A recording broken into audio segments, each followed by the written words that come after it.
Today on Bully Talk with Abkc, we have Mr. Ramos, aka Papa Pitt. How you doing today, sir? How's it going, guys? Good to see you all again. Another one of Zeb's great videos. So let's see what we got to do today. Today we're going to talk about Abkc Nationals. When did you get the call to find out that you were going to be the judge for the Abkc Nationals? You know, David called me and they weren't sure as far as who was going to be the judge for the Nationals at the time. There was a couple of names thrown out there, and I was told, and then I reprieved, and then had to get another judge, and then I waited, and they said, you know something, we're going to give it to you this year. And to be honest, I'm very honored. This is going to be my third National, which is, to me, is pretty special. You know, to be asked to do Nationals 3 times in my span with Abkc it speaks volumes to what the people are asking and stuff. So I'm very appreciative to the public and mainly the people that support me out there. So I'm really grateful for that. You know, if it wasn't for those people, I don't know if they would. The demand would be there, and I'd be so lucky as to get the third request to be the judge for the Nationals. So I'm deeply grateful to all the fans out there. A couple of questions I want to ask. Like you said, this is going to be a third Nationals. What are some of the things that you're looking for out of the handlers in the ring to prepare for Abkc Nationals, such a large event like that? You know, the Nationals it's becoming a very big event, and it's well deserved. It's been years in the process and making the National what it is today. When I go into a national show, you know, I have higher expectations of the handlers and the dogs. What I can tell the handlers and the people that are investing their time in this is that prepare your dog well. Don't be afraid to get out there and do a little. I've said it for many years. You know, 5 minutes every other day goes a long way. So prepare your dogs well. Remember, this is a national. This is a venue where the world is going to see you. So prepare your dogs well. Get their coats nice and shiny. Work them. Don't go into the ring without taking the dog out ever. And you're asking for a lot of heartache. It's a show that you're going to be going against the best handlers, the best dogs. The atmosphere is phenomenal. It's one of the things you want to prepare. So I have high expectations of the handler and the dog. So come in your best game and dress appropriately. You know, I'm not saying you have to come up with a suit and tie, but you know, at least look presentable to what you're trying to do. Remember, you're representing your kennel and your dog. So and the world again is watching you. Abkc is truly watched by the world. So I have high expectations. So get out there and prepare well. What are some of the things you don't want to see in the ring? Oh my God, just some. That's a broad question. You know, some of the things I don't want to see is I don't want to see again. I don't want to see somebody that is not prepared. You know, and don't get me wrong. I'm not going to hold it against them. I'm not going to embarrass them. That I've done this for many years, and one thing I do is I like to teach and prepare people. So the thing is, I don't want to see. Take ownership of your dog. Get that coat ready. Have the proper leash. You know, not too long of a choker on him so it slips off his head. These are things that you should come to know by now. You know, there's a proper size of choker that fits a dog. There's a proper leash length. You don't want to have too much excess leash in your hand. So these are some of the things that it's not so much that what I don't want to see. It's something that you should prepare yourself for. It's one of those events that come prepared. That's all I have to say. You know, you really have to come prepared. You know, I don't want to see poor sportsmanship. If you can't take a loss as gracefully as you take a win, then by all means you don't need to be there. It's one of those things where we all compete, we're all on the same level, so we got to have a mutual respect for each other. It's like pro athletes. You know, there's guys that are rivals on the field, and at the end of the game, they're gentlemen enough to walk over and they respect each other, shake each other, and pat each other back and tell what a well-deserved job they did. So that's the one thing I don't want to see at all is poor sportsmanship. If you can't handle, like I said, losing gracefully, then you don't need to be there. It's one of those things where it's fun for everyone. What's your thoughts on the city of New Orleans hosting it this year? You know, I think it's a great thing for New Orleans. You know, as far as commerce-wise, I think we're going to bring in revenue from all the motels and so forth. And on the other hand, Louisiana's been through a lot. You know, and my heart and prayers go out to them because they've suffered a lot out there with the weather and everything else that's happened. hopefully this will bring something good into the community. You know, something positive. Again, bringing some kind of revenue back into the community, because it's been through a lot. And I've been to Louisiana, so it's an awesome place. You know, I can't wait to have the crawfish and all the good food, you know, the gumbo and all that other great stuff. I'm looking forward to it. Let me ask you, does it ever get old for you, judging? You know, I still remember the first time I stepped in the ring. You know, it's one of those things where I thought I was going to be nervous and you know how I was going to do, and I always think about that every time I step in the ring. I'm very conscious of my decisions. I try my best as possible to do my job, and at the end of the day, I really focus and make sure I do what I was supposed to do. You know, one of my biggest critics is my wife. She's on me hard, man. I mean, she acted like she had a dog in the ring and she lost. But you know, it keeps me sharp, and you know, it doesn't get old. Like I said, I can remember the first one. When I walked in the ring, it felt like a fit. I felt like this is where I belong. This is where what I need to do. You know, and it was an opportunity to get there and share what I have with the community. You know, it's one of the few places where you go in there, and I don't care the demographics of the people. They see this old guy and they give me the utmost respect, and it's a place where I can stand there and I can give them constructive criticism and they won't take offense to it. But it's also my approach and my delivery, so it doesn't get old. What gets old is the airports. Oh man, airports kill me, man. If it wasn't for airports, I think I would do this forever, you know what I'm saying? But it doesn't get old. I mean, every time I come out, it's new people, new faces, new dogs, and it's a great privilege. You know what I'm saying? I owe so much to the people. Again, I cannot say that enough. The people they've been great. More than anything else, more than anything, you know, whether it be whatever registry, the people have been phenomenal. I cannot thank the people enough, man. There's no words I can say thank you. So I'm truly grateful. Let me ask you, do you ever miss the show ring? You know, I do, man. I mean, you know, I started in the UKC like 1997, I think it was, you know, and I had a good run at it. I was very successful. I got good dogs, you know, and I had a good time. And from there, I kind of progressed, and you mature and you go on, and I did Abkc. And Abkc's phenomenal. I mean, I had a great time in there. It's a very professional atmosphere. I liked it. I like dressing up. I like getting in the show ring. And when you attend some of the bigger Abkc shows, like the Great Western or the Econubas or the bigger shows like that, it's unbelievable. It's awesome. And you know, and believe it or not, slowly but surely the Abkc is heading in that direction. You know, it's going to take time. It's not going to happen overnight. You know, you're talking about registries that are hundreds of years old. I'll give you an example. The UKC, the pit bull's been recognized probably, and I'm guessing because I don't know the exact number, but it's got to be over 125 years versus what are we at now? 14 years in the Abkc. You know, and I know people get tired of hearing that, but there's no comparison. The years of honing and polishing, and even themselves are still working on it. It's like ourselves, but I do miss the show ring. It's a great feeling. I encourage people to get into the show ring. There's nothing like it. I mean, a lot of people like to hire handlers, but you're taking away some of that zest, some of that great feeling. You know, when you give it your dog to somebody else to handle the animal for you, it's great to get the win, but it's nothing like when you see your hands. When you do it yourself, the winning a big event like a national or some prestigious show that comes up, there's no better feeling. It's the equivalent of winning, you know, your World Series or your Super Bowl or whatever you want to call it, your Stanley Cup. You know, it's a great feeling. Emotionally, it's unbelievable. So yeah, I do miss a show ring, but in a sense, I'm still there. As a judge, I'm still there. Would I like to handle? Yeah, I would. But irregardless, I'm still affiliated, connected somehow in that show ring. I'm still in there. Let me ask you a hypothetical question. Yeah, sure. Let's say once you retire one day as a judge with Abkc, would you like to one day just try it out just to see showing in the Abkc show ring? You know, I did show in the Abkc show ring. Oh wow! A lot of people don't realize it. You know, I was in there. I mean, I actually showed in the national Abkc when it was in Los Angeles.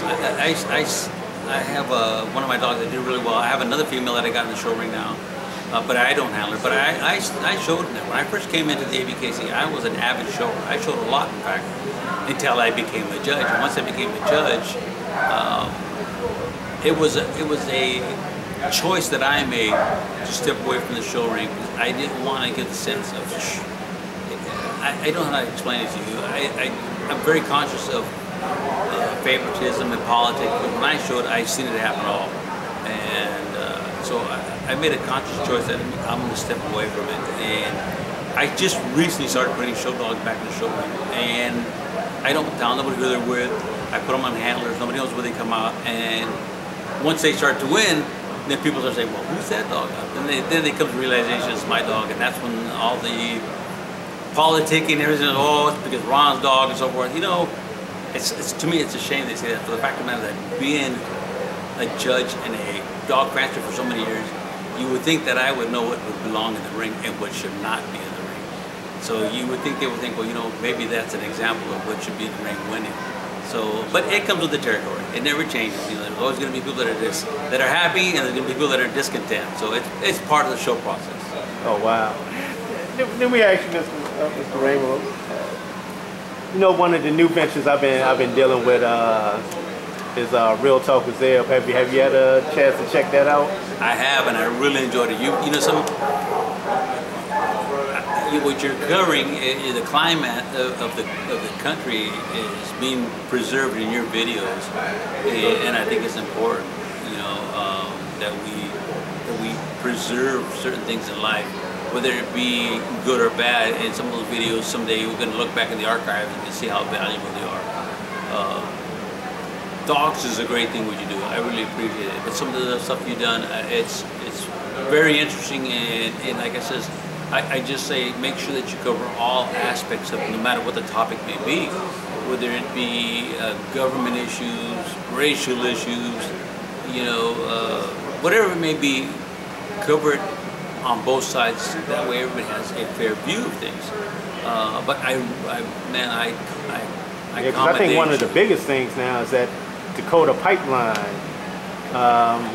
where they're trying to do the oil line from North Dakota down through. I've seen you put something on there.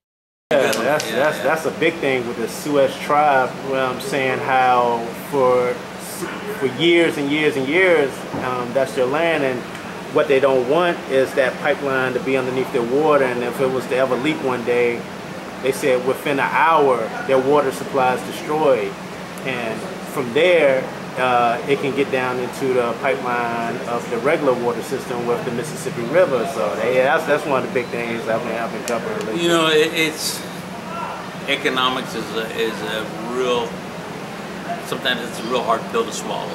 You know, what do we do? You know, sometimes there's choices that we make, and there's big repercussions. You know, God willing that if they ever have to do that, that there's not going to be an accident, but. It's hard to say. I mean, you know, they have the Alaska pipeline, which has been for years, but it's above ground. But again, they've had issues that maybe once or twice. The thing is, you know, there's always going to be something like that. Economics is it's too powerful. It's one of those things that's even stronger than government. Money's that drives everything. What's on your bucket list that you haven't done yet? Oh my God, man. You know. I've been really blessed. Like I said, I got to do a lot of things in life. You know, I've always wanted to skydive, stuff like that. Oh, you know, I'm serious. I've always wanted to jump out of a plane. I've had uncles and brothers that were. I had an uncle that was a Green Beret, and I have another brother that was a Ranger, and I have a nephew that's a Ranger. That, you know, they're pretty high up in the military. They did all the jumping and all that stuff, and I've always been intrigued with that. You know, I've rode motorcycles before, but I've always wanted to own a big Harley, and I love old school muscle cars and stuff like that, you know, but it takes a lot of money to do those kind of hobbies, you know. But, you know, I can imagine your wife won't let you jump up. She's the one that keeps me from doing a lot of that stuff, you know. But, you know, as far as my bucket list, you know, I say many times I've lived a life of free, man. I've been totally blessed. But the fact of the matter is, I got the privilege of being a father and raising kids. And that probably was one of my toughest jobs that I've ever done. I've had the privilege of being a coach, a successful football coach. You know, multiple championships. That was another life of being the coach. I helped coach my son in baseball, and he was a phenomenal baseball player. He was a 16-year-old state MVP of California, which is something very tough because it's such a baseball state. Been a privilege of being on the foundation of the Abkc and watching the registries start from nothing and grow to a worldwide registry. So, you know, God, I don't know what I could ask for more. God's been good to me. I've been blessed. I mean, we always want more, but you know, as far as my personal view on life, I feel like I'm very blessed. You know, there's not a place where I don't go where I'm not recognized. I mean, I've been as far as Puerto Rico, and I've been recognized on the island in the middle of a Home Depot. You know, so I mean, I've been to small town USA, and people walk up to me, "Hey, aren't you Papa Pitt?" So, you know, I may not be monetary blessed, but with all the people that know me and come up to me, and I put a smile on their faces, I think when the time comes when Papa Pitt crosses over the other side, I think I'm going to be memorized for a long time. I think people will have me in their memories for many years. So I'm blessed. You know? I gotta ask you, because you're on the road a lot of weekends and you're married. What's the key to success and longevity of marriage, dealing with the fact that you're on the road so much? So it has to be a give and take. On the road was later on in my life. You know, I've been married now going on 42 years, which is a long time, and I've been blessed to be married to the same woman. There's no such thing as a fairy tale marriage, you know. I think the other thing is commitment. Too many people feel entitled and they want everything done on one side of it, and it doesn't work that way. I spent my early years of marriage, you know, raising a family, taking care of, and always being home. But I worked hard. I put a lot of hours in. I used to work. I was a maintenance tech, so I worked many hours until my kids started playing sports, and thank God my work was lenient enough to let me go and coach my kids, and I became a coach, but it was work at the same time, so I was never home basically. And raising 3 sons and a daughter, and all playing sports, I mean, it was only home to sleep and then back to work. So the traveling came later in life, and I think by that time she was comfortable with me leaving, you know, but I got to give her a lot of thank yous as well, because again, people don't realize I don't do it as much now, but I did a lot of traveling, and it can take a toll on your marriage. But if you're respectful to each other and you carry that with each other, and you give that trust and respect each other, I think it's doable. But the thing is, it has to be, the key word that I think in any marriage is going to be compromise. You know, compromise and respect. You know, you have to do that for each other. 42 years doesn't come with its ups and downs. So the other thing is that people don't realize is you evolve as humans. You know, I remember the girl that I married when she was 17 and I was 17. To give you an idea, I got married young, but it's not the same girl. I mean, she's matured, she's become a beautiful woman, she's awesome. And hopefully I've done the same, you know. I hope I've met her expectations, but it's not a fairy tale. It's not, you know, nobody comes up on a horse in shining armor and takes you off, sweeps you off your feet. And I think that's what happens. A lot of people have that kind of expectations of a marriage, and it's a job, it's work.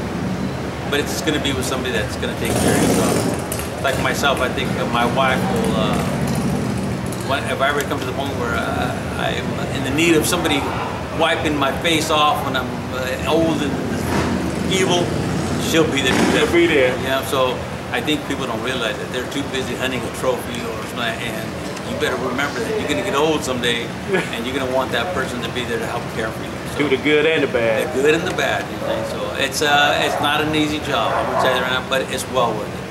Now, have any of your kids picked up the passion for the dogs like you?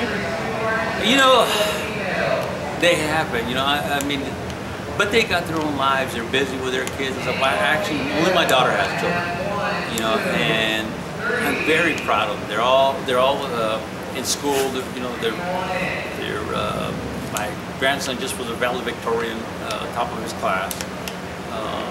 My oldest grandson, Zach, is in the university in Arizona, going to college in Arizona. I don't know exactly which one.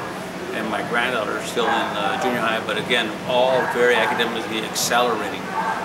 My sons have no kids, but they haven't really picked up the dogs as much as I have. I mean, they like them, so but I think they have their own agendas, you know. And I'm not going to force anything on them to follow through what I do. What I do is, maybe later in life when they're done raising the kids, I got bored. I didn't, after I'd done raising my kids and coaching football, I had to stay busy, and to me the outlet was dogs. So, and it was a good outlet. It took me where I am today.